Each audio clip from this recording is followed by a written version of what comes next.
ماں اور بیٹی کی قسمت عجیب ہے.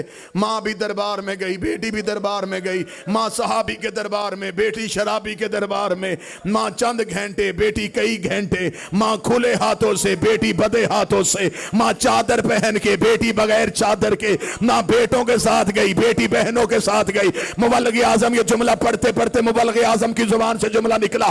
انہوں نے لوگوں کہا بی بی زہرا تیرا مقدر ہے, لیکن زینب تیرا مقدر پھر بھی اچھا, زینب تیرا مقدر پھر بھی اچھا. 3 دفعہ یہ جملہ کہہ کے مولوی اسماعیل نے منبر چھوڑا. سامنے سے ایک سید اٹھ کے کھڑا ہو گیا, اس نے گلے میں باہیں ڈالی. انہوں نے کہا مولوی اسماعیل تیری زبان سے جملہ غلط نکل گیا ہے. تو نے یہ کہنا زہرا تیرا مقدر اچھا, تو نے کہا زینب تیرا مقدر اچھا. مولا اسماعیل نے کہا میں غیر سید ہوں, میں جملہ نہیں پڑھ سکتا, میں تیرے کان میں کہتا ہوں تو لوگوں کو سنا دے. مولا اسماعیل سے کہتا انہیں بتا دے, بے شک زینب شرابی کے دربار میں گئی, لیکن کسی نے زینب کو جھوٹا نہیں کہا. ہائے قسمت محمد کی بیٹی کی, تخت سے کہہ دیا گیا فاطمہ تو جھوٹ بول رہی ہے. رو کے کہتی رہی بابا تیرے دربار میں تیرے بعد قرآن دکھاریاں نے کونین دیوارس ہے بابا, دربار دے وچ جھٹلائی ہے بابا.